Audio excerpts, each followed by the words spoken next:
Salam sejahtera bagi kita semua. Ibadah minggu ini dipimpin oleh Bapak Rindolos Sumaryo MDiv. Mari kita bersaat teduh sejenak.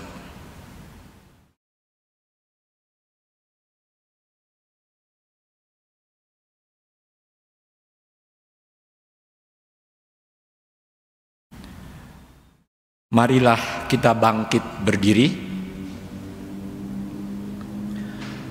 Hatiku siap, ya Allah, aku mau menyanyi, aku mau bermazmur. Bangunlah, hai jiwaku.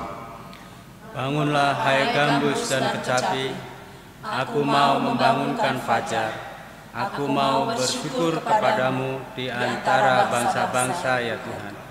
Dan aku mau bermazmur bagimu di antara suku-suku bangsa.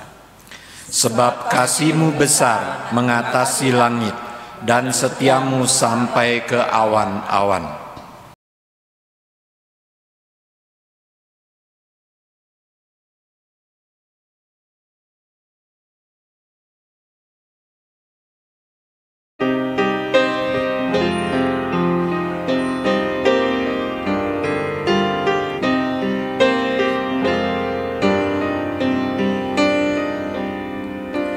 Patut segenap yang ada, Dia akan sujud sembah, mengosongkan pikirannya dari barang dunia, karena Tuhan sungguh hadir, patut dipermuliakan.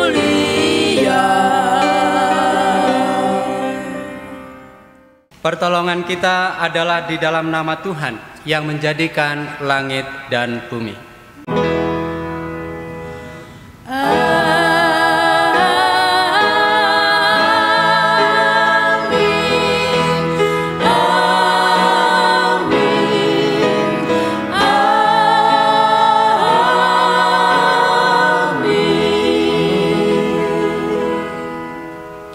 Kiranya Allah Bapa melimpahkan kasih karunia dan damai sejahtera kepada saudara sekalian. Kini dan selamanya. Silakan dulu. Pandangan umum mengatakan bahwa seseorang dikatakan sukses jika ia memiliki materi yang banyak. Jadi, ukuran kesuksesan seseorang seberapa dia memiliki materi. Dalam bacaan Alkitab minggu ini, Tuhan Yesus mengajar para murid untuk memiliki cara hidup yang berbeda dari cara yang biasa dilakukan oleh kebanyakan orang. Tuhan Yesus melihat kesuksesan tidak dengan ukuran materi, kenyamanan, atau hal lain. Khotbah minggu ini mengajak umat untuk menyelami ajaran Tuhan tentang keberhasilan hidup di dalam Tuhan.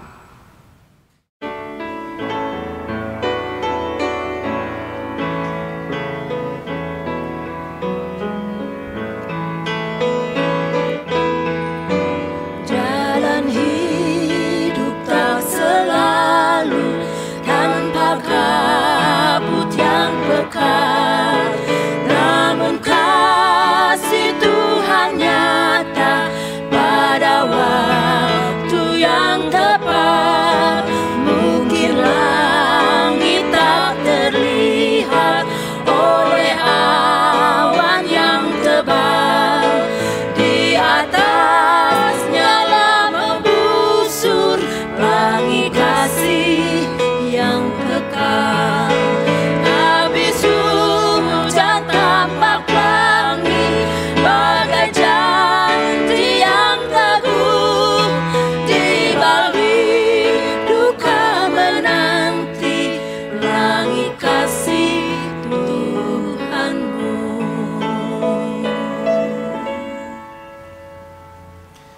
Saudara-saudara kekasih Tuhan, mari kita bersama-sama merenungkan seluruh dosa pelanggaran kita, khususnya di dalam hidup kita masing-masing. Mari berdoa secara pribadi.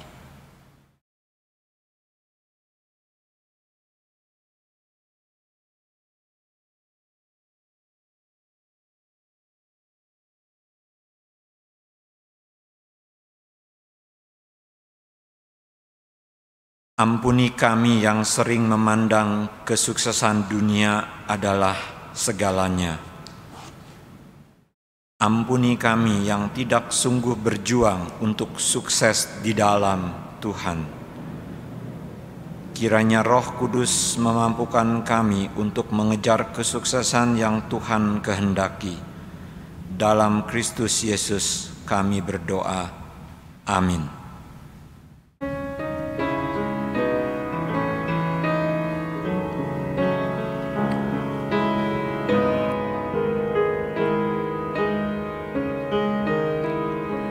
Kini aku sadari dosaku dan segala kekuranganku. Namun kasih-Mu tetap padaku, sucikan diriku. Ku serahkan seluruh hidupku pada Tuhan yang benar. Hatiku selalu bersyukur, bergemar dan berbahagia. Jemaat, saya undang untuk bangkit berdiri. Terimalah berita anugerah dari Tuhan, sebab kamu tahu bahwa kamu telah ditebus dari cara hidupmu yang sia-sia yang kamu warisi dari nenek moyangmu itu, bukan dengan barang fana, bukan pula dengan perak atau emas, melainkan dengan darah yang mahal, yaitu darah Kristus yang sama seperti darah anak domba yang tak bernoda dan tak bercacat. Kami siap saling mengampuni. Mari kita menyatakan damai kita dengan saling mengucapkan salam damai. Kasih Tuhan menyertai kita.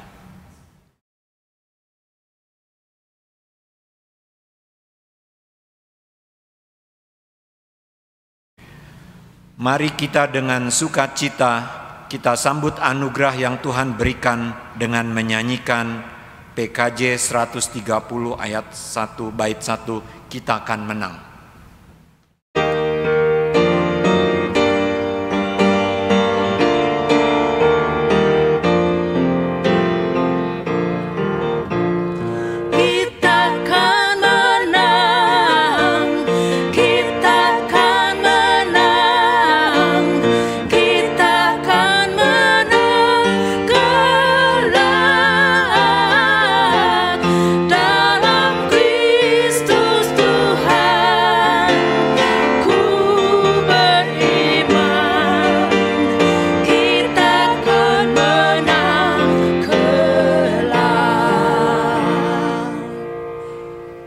Baik, Bapak Ibu, silakan duduk.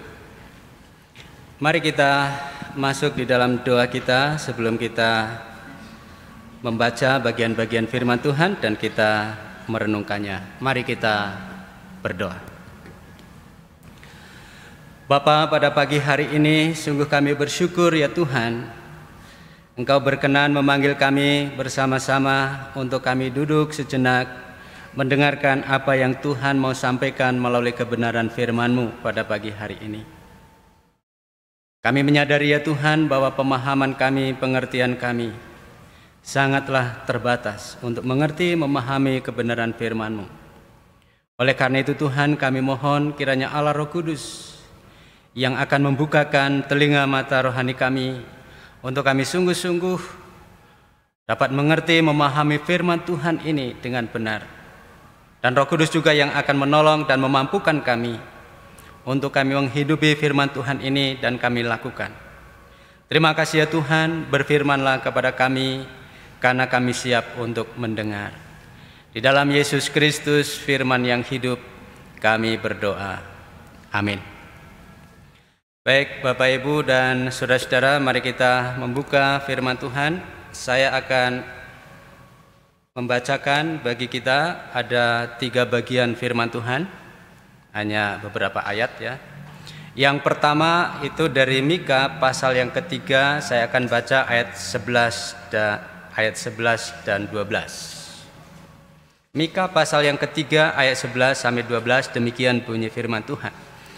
Para kepalanya memutuskan hukum karena suap, dan para imamnya memberi pengajaran karena bayaran. Para nabinya menenung karena uang, padahal mereka bersandar kepada Tuhan dengan berkata, bukankah Tuhan ada di tengah-tengah kita? Tidak akan datang malapetaka menimpa kita. Sebab itu oleh karena kamu, maka Sion akan dibajak seperti ladang, dan Yerusalem akan menjadi timbunan puing, dan gunung Bait Suci akan menjadi bukit yang berhutan. Bacaan yang kedua dari 1 Tesalonika pasal yang kedua, ayat yang ke-8 sampai ayat yang ke-13. Demikian bunyi firman Tuhan. 1 Tesalonika pasal 2 ayat yang ke-8 sampai 13. Demikianlah kami dalam kasih sayang yang besar akan kamu, bukan saja rela membagi Injil Allah dengan kamu, tetapi juga hidup kami sendiri dengan kamu, karena kamu telah kami kasihi. Sebab kamu masih ingat, saudara-saudara, akan usaha dan jerih lelah kami, sementara kami bekerja siang malam, supaya jangan menjadi beban bagi siapapun juga di antara kamu. Kami memberitakan Injil Allah kepada kamu. Kamu adalah saksi. Demikian juga Allah, betapa saleh, adil, dan tak bercacatnya kami berlaku di antara kamu yang percaya. Kamu tahu betapa kami seperti bapa terhadap anak-anaknya, telah menasihati kamu dan menguatkan hatimu seorang demi seorang, dan meminta dengan sangat supaya kamu hidup sesuai dengan kehendak Allah yang memanggil kamu ke dalam kerajaan dan kemuliaannya. Dan karena itulah kami tidak putus-putusnya mengucap syukur juga kepada Allah, sebab kamu telah menerima firman Allah yang kami beritakan itu, bukan sebagai perkataan manusia, tetapi, dan memang sungguh-sungguh demikian, sebagai firman Allah yang bekerja juga di dalam kamu yang percaya. Bacaan Injil kita akan lihat dari Injil Matius pasal yang ke-23 ayat 1 sampai ayat yang ke-12.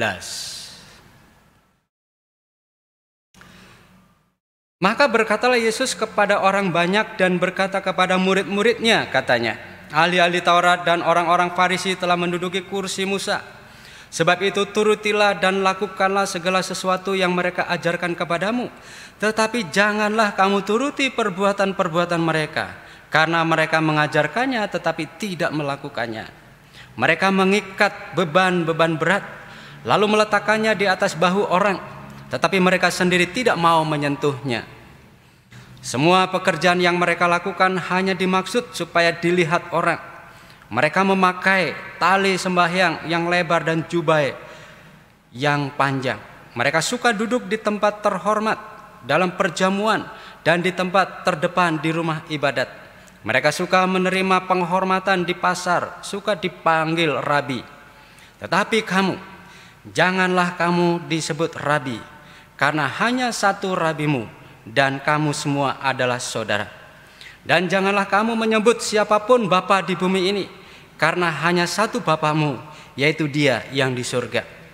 Janganlah pula kamu disebut pemimpin, karena hanya satu pemimpinmu, yaitu Mesias. Barang siapa terbesar di antara kamu, hendaklah ia menjadi pelayanmu. Dan barang siapa meninggikan diri, ia akan direndahkan.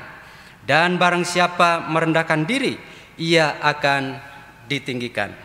Demikianlah Injil Yesus Kristus. Yang berbahagia ialah mereka yang mendengarkan firman Tuhan dan yang memeliharanya. Haleluya. Haleluya, haleluya, haleluya.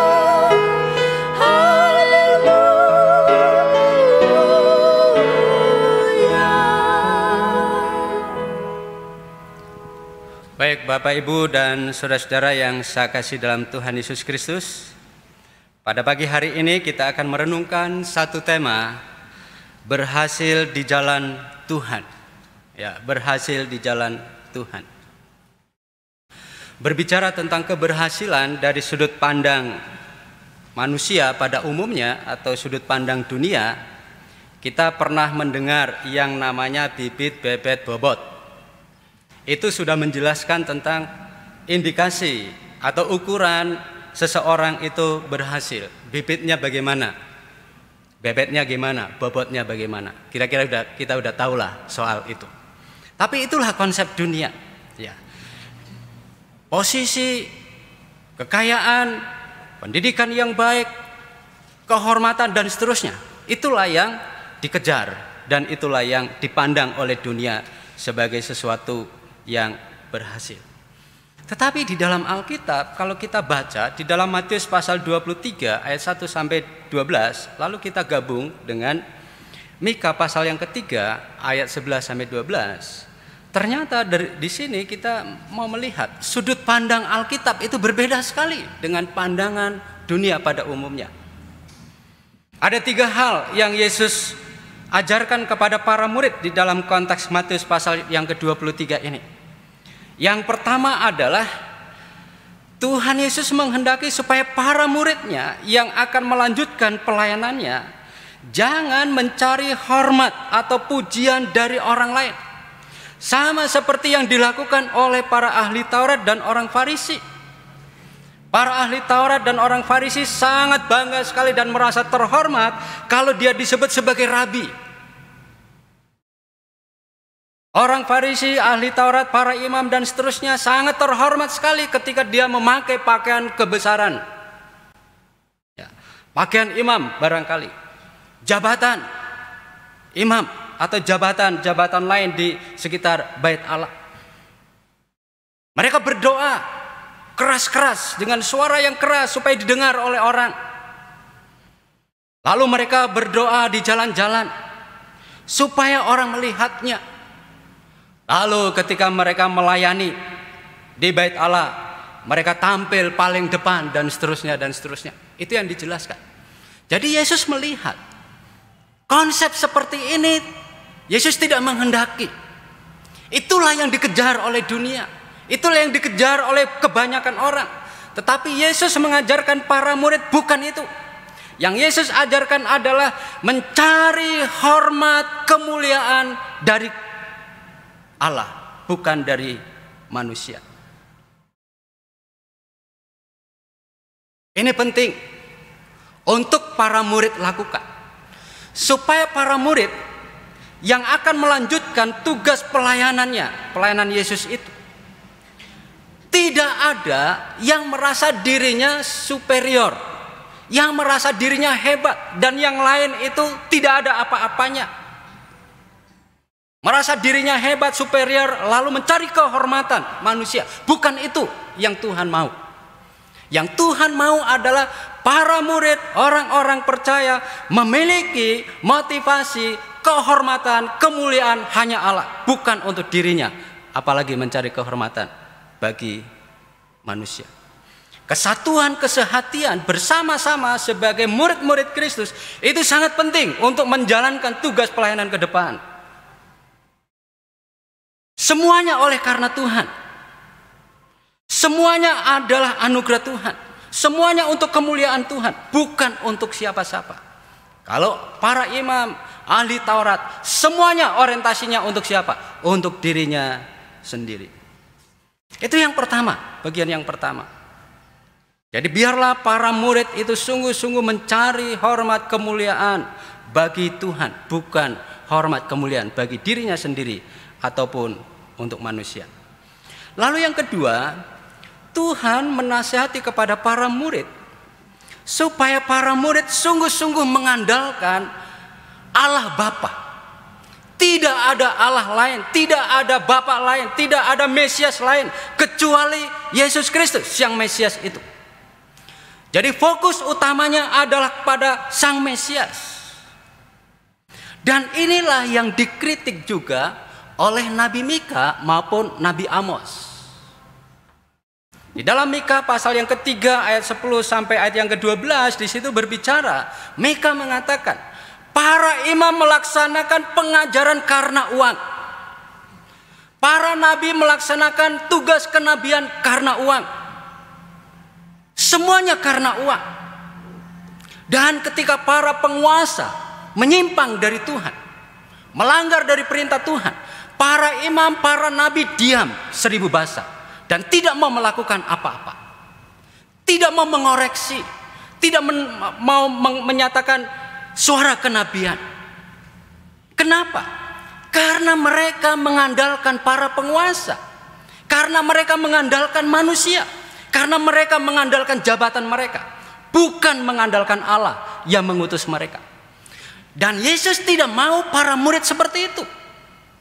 Yesus mau para murid yang akan melaksanakan tugas pelayanan ke depan.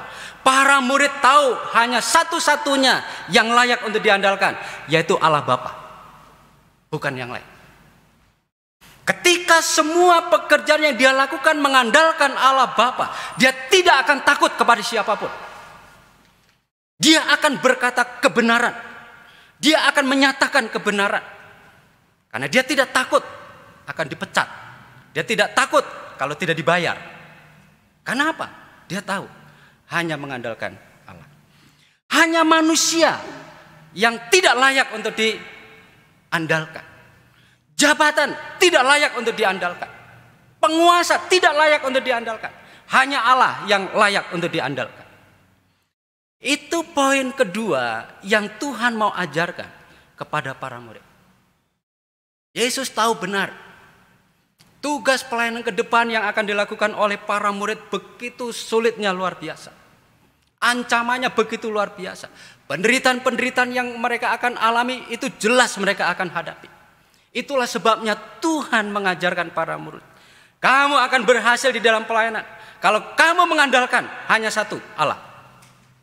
Bukan mengandalkan yang lain. Itu poin yang kedua. Lalu poin yang ketiga, ini berbicara tentang kerendahan hati.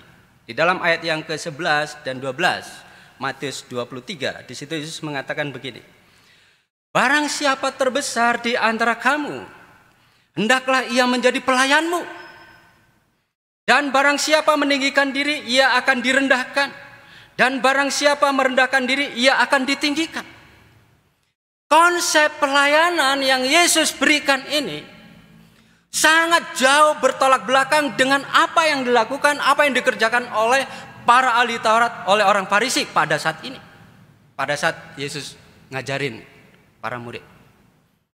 Konsep yang baru yang Yesus berikan kepada para murid adalah kamu akan disebut sebagai yang terbesar, kamu akan disebut sebagai orang yang berhasil di hadapan Tuhan kalau kamu bersedia menjadi pelayan. Ini konsep yang sangat bertolak belakang dengan dunia ini. Dan ternyata konsep yang Yesus ajarkan ini dipakai oleh para pembisnis sekarang, bukan? Service untuk customer itu nomor 1. Anda puas, aku puas. Ya kan? Nasabah dianggap sebagai raja. Dilayani semaksimal mungkin. Sebaik mungkin.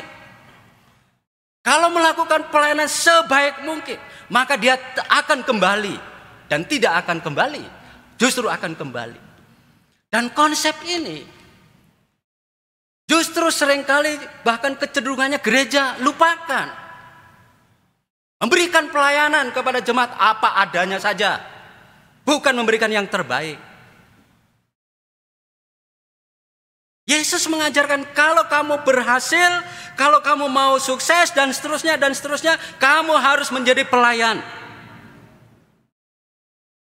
Itu konsep yang Yesus tanamkan kepada para murid. Dan konsep ini Yesus bukan hanya ngomong, tetapi Yesus lakukan. Di dalam Filipi pasal yang kedua ayat 5 sampai ayat yang ke-11 kita membaca itu. Yesus melakukan kenosis, merendahkan dirinya serendah-rendahnya sebagai Tuhan, sebagai Allah, menjadi manusia, menjadi budak, mati di atas kayu salib. Dan akhirnya Yesus ditinggikan, bukan? Itulah yang Yesus ajarkan. Kalau kamu mau menjadi orang yang terbesar, yang terkemuka di dunia ini, kamu harus menjadi pelayan, merendahkan diri. Itulah yang dikerjakan oleh Yesus. Saya tidak akan berbicara banyak tentang Yesus, tapi saya akan berbicara banyak tentang Paulus. Dalam 1 Tesalonika pasal yang kedua, ayat 9, ayat 8 sampai 13, ini berbicara tentang pengalaman Paulus. Pengalaman Paulus. Coba perhatikan Bapak Ibu, di dalam 1 Tesalonika pasal yang kedua, saya akan mulai dari ayat yang 8. Di situ dikatakan begini. Demikianlah kami dalam kasih sayang yang besar kepada kamu. Bukan saja rela membagikan Injil dengan kamu, tetapi juga hidup kami sendiri dengan kamu, karena kamu telah kami kasihi. Ini Rasul Paulus. Bahkan di dalam ayat yang ke-9, di situ dikatakan aku berjerih lelah, bekerja keras, cari uang, membiayai dirinya sendiri dan seterusnya. Ini pengalaman Rasul Paulus. Dia bukan hanya sebagai pelayan, tetapi dia betul-betul memberikan hidupnya. Memberikan hidupnya kepada siapa? Kepada jemaat di Tesalonika. Berbagi kehidupan. Apa yang dia lakukan, apa yang dia kerjakan, betul-betul dia total dia kerjakan itu. Bahkan dia mengumpamakan dirinya sebagai seorang bapa. Seorang bapa yang menguatkan, membimbing, mendidik jemaat di Tesalonika. Dan apa hasil dari sebuah pekerjaan totalitas hidup yang Rasul Paulus berikan kepada jemaat Tesalonika? Kalau Bapak, Ibu, dan saudara-saudara baca 1 Tesalonika pasal pertama sampai pasal yang kedua, itu luar biasa. Jemaat Tesalonika ini adalah jemaat yang ideal. Di dalam penderitaan, di dalam kesusahan yang sangat besar. Dengan penuh sukacita jemaat ini menerima Injil Yesus Kristus itu. Dia tinggalkan kehidupan masa lalunya, kehidupan penyembahan berhala tinggalkan. Lalu Rasul Paulus katakan, sampai-sampai aku tidak perlu bercerita sendiri tentang hidupmu, tentang kasihmu, tentang imanmu. Tetapi cara hidupmu sendiri sudah bercerita kemana-mana. Ini hasil dari sebuah perjuangan hidup yang totalitas memberikan dirinya, memberikan hidupnya bagi jemaat di Tesalonika. Ini contoh yang kedua yang dilakukan oleh Rasul Paulus. Luar biasa. Totalitas hidupnya dia berikan untuk jemaat di Tesalonika. Itulah sebabnya di dalam ayat yang ke-13 di situ Rasul Paulus katakan, karena itulah kami tidak putus-putusnya mengucap syukur kepada Allah, sebab kamu telah menerima firman yang luar biasa. Itulah sukacita Rasul Paulus. Kebahagiaan, sukacita Rasul Paulus adalah ketika dia memberikan hidupnya kepada jemaat di Tesalonika. Ini pengorbanan, ini kerendahan hati yang dilakukan oleh Rasul Paulus. Apakah Rasul Paulus disebut sebagai orang yang berhasil? Mungkin. Dari kacamata duniawi, Rasul Paulus bukanlah orang yang berhasil. Mengapa? Kalau kita teliti, kita baca, apakah Rasul Paulus itu meninggalkan dunia ini dengan banyak harta? No. Enggak. Apakah Rasul Paulus bisa dikatakan selama kehidupan pelayanannya penuh dengan sukacita, kebahagiaan, kenyamanan? No. Pengalaman membuktikan Rasul Paulus menghadapi banyak intimidasi, penderitaan, kesusahan, keluar masuk penjara, itu yang dialami. Bahkan Rasul Paulus mengalami sakit penyakit yang luar biasa. Duri dalam daging, itu yang diungkapkan di dalam 1 Korintus. Dia jelaskan itu. Tetapi di hadapan Allah, kehidupan yang seperti inilah kehidupan yang berhasil, yang membuat sukacita. dan kebahagiaan. Itulah sebabnya Paulus katakan, aku tak putus-putus mengucap syukur kepada Allah ketika melihat apa? Pertumbuhan, perkembangan jemaat Tesalonika luar biasa. Pengorbanan dia, kerendahan hati dia, hidup dia yang dia berikan bagi jemaat di Tesalonika tidaklah sia-sia. Meskipun dia pergi meninggalkan dunia ini, dia tidak memiliki apa-apa. Tapi itulah keberhasilan, kesuksesan di hadapan Allah. Baik Bapak Ibu dan saudara-saudara yang saya kasih dalam Tuhan, itulah 3 poin. Ya, 3 poin besar, pandangan Allah, pandangan Alkitab tentang konsep hidup yang berhasil di hadapan Allah. Tentu masih banyak konsep-konsep lain juga dalam Alkitab. Tapi karena keterbatasan waktu dan teks ini, ya saya melihat hanya 3 hal itu. Nah, mari kita lihat implikasinya bagi kehidupan kita. Bapak, Ibu, dan saudara-saudara, kehidupan yang berhasil di hadapan Allah ketika hidup kita mau mencari pujian, kehormatan bagi Allah. Kehidupan yang membuat Allah tersenyum. Kehidupan yang membuat Tuhan bersuka cita.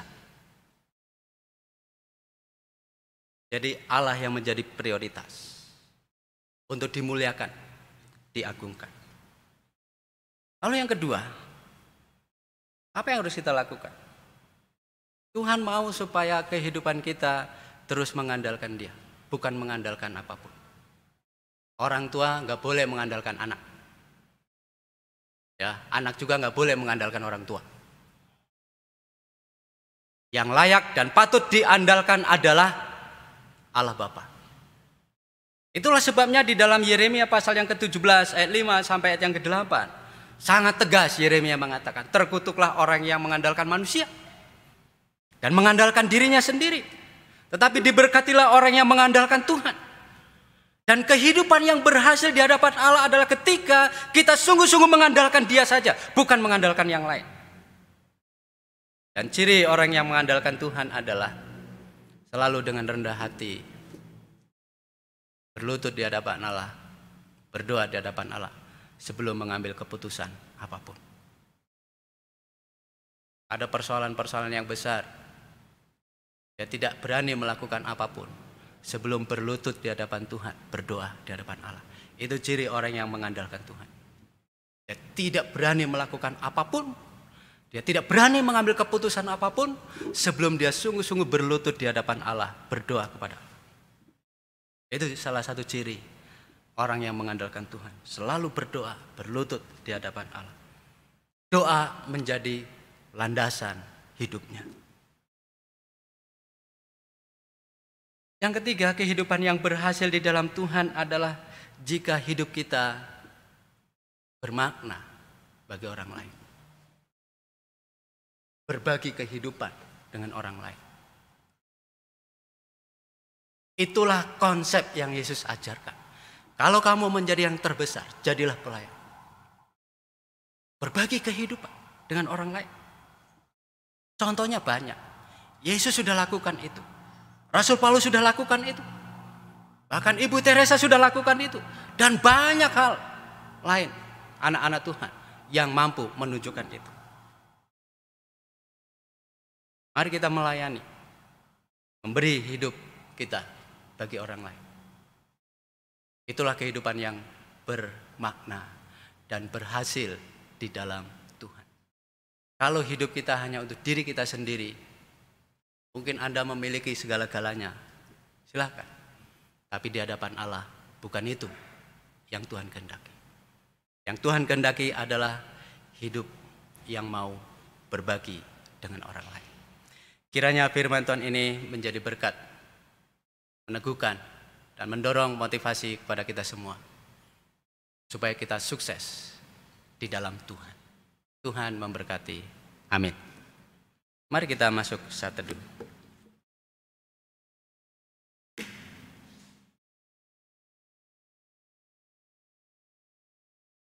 Amin. Kita akan mendengarkan persembahan pujian.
Jemaat, saya undang untuk bangkit berdiri. Marilah kita bersama dengan gereja Tuhan yang senantiasa disertainya mengakui iman percaya kita sesuai dengan pengakuan iman baptisan kita yang berbunyi demikian. Aku percaya kepada Allah, Bapa yang Maha Kuasa, Khalik langit dan bumi, dan kepada Yesus Kristus, Anaknya yang tunggal, Tuhan kita, yang dikandung daripada Roh Kudus, lahir dari anak darah Maria, yang menderita sengsara di bawah pemerintahan Pontius Pilatus, disalibkan, mati dan dikuburkan, turun ke dalam kerajaan maut. Pada hari yang ketiga, bangkit pula dari antara orang mati, naik ke sorga, duduk di sebelah kanan Allah Bapa yang Maha Kuasa. Dan dari sana Ia akan datang untuk menghakimi orang yang hidup dan yang mati. Aku percaya kepada Roh Kudus, gereja yang kudus dan am, persekutuan orang kudus, pengampunan dosa, kebangkitan orang mati, dan hidup yang kekal. Amin. Silahkan duduk. Majelis Jemaat mengucapkan selamat ulang tahun bagi anggota jemaat dan simpatisan yang berulang tahun pada 26 Oktober hingga 1 November.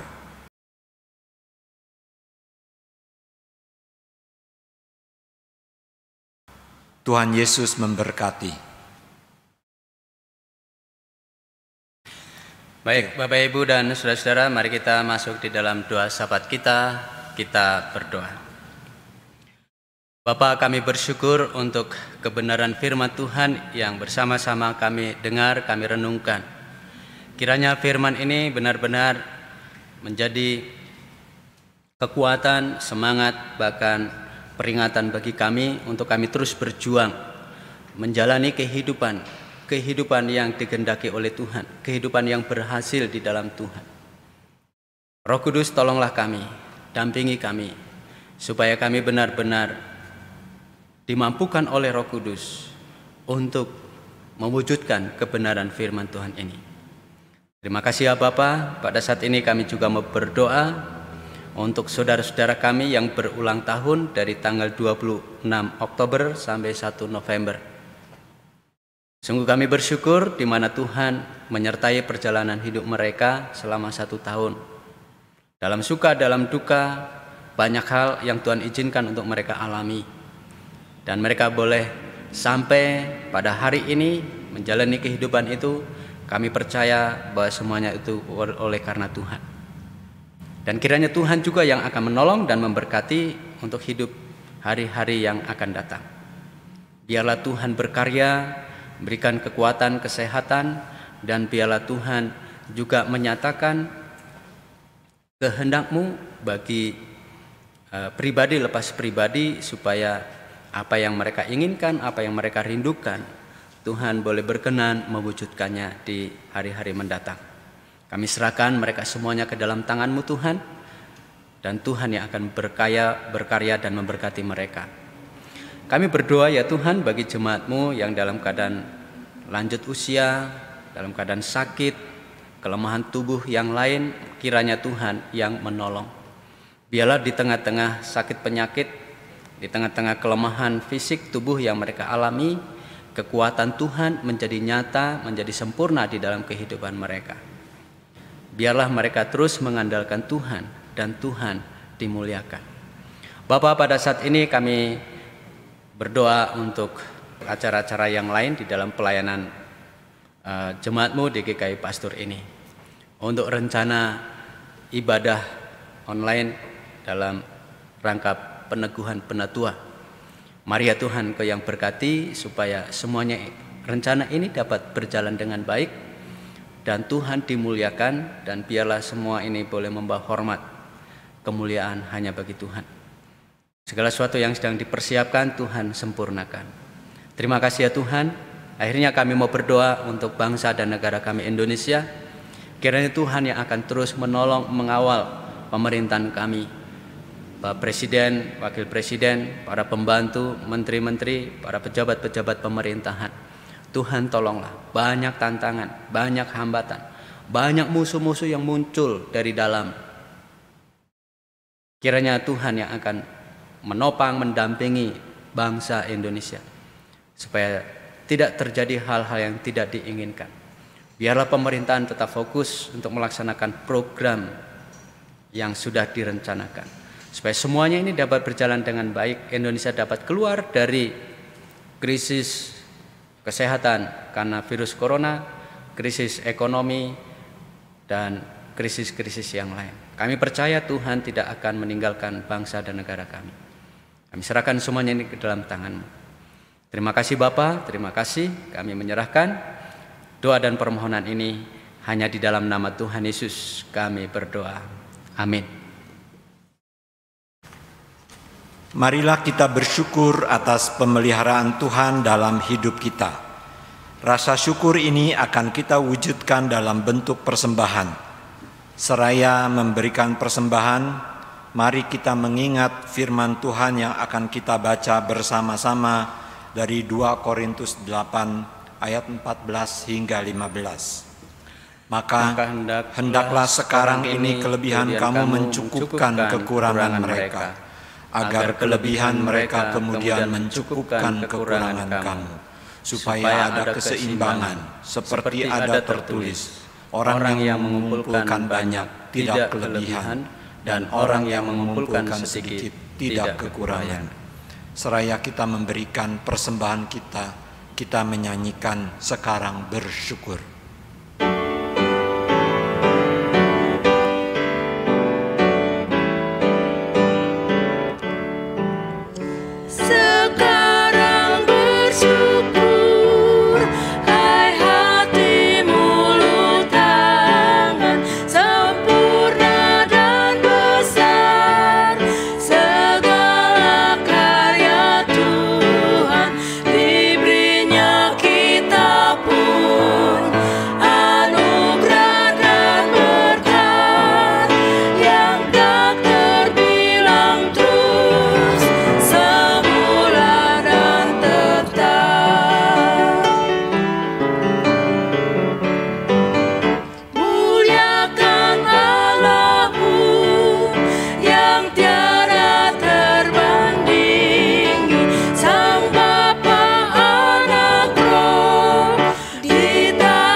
Jemaat diundang untuk bangkit berdiri.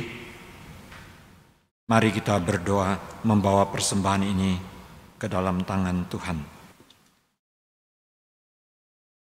Terima kasih Tuhan karena pada ibadah hari ini Engkau kembali memberi kami kesempatan untuk memberikan persembahan untuk gereja-Mu dari tempat kami masing-masing. Kiranya persembahan kami semua bisa bermanfaat bagi perkembangan GKI Pasteur. Engkau berkati dan kuduskan persembahan kami ini. Berikan tanggung jawab dan takut akan Tuhan bagi majelis yang akan mengelola persembahan ini. Terima kasih Tuhan, kami sudah berdoa dan mengucap syukur di dalam nama Tuhan Yesus Kristus, Tuhan dan Allah kami yang hidup. Haleluya. Amin. Saudara-saudara yang dikasihi Tuhan, Tuhan menghendaki saudara semua sukses di dalam Tuhan. Oleh karena itu, kejarlah dan usahakanlah semuanya itu di dalam kekuatan Roh Kudusnya. Kami siap mengerjakan semua yang Tuhan kehendaki.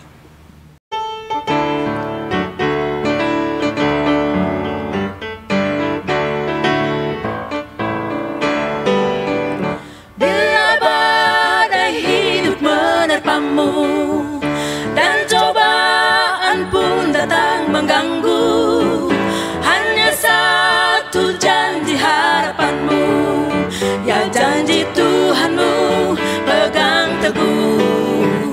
Biar ku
Arahkanlah hatimu kepada Tuhan. Kami mengarahkan hati kami kepada Tuhan. Jadilah saksi Kristus. Kami menjadi saksinya, Terpujilah Tuhan. kini dan selamanya. Kini terimalah berkat dari Tuhan. Allah sumber pengharapan memenuhi kita dengan segala sukacita dan damai sejahtera dalam iman kita, supaya oleh kekuatan Roh Kudus kita berlimpah-limpah dalam pengharapan.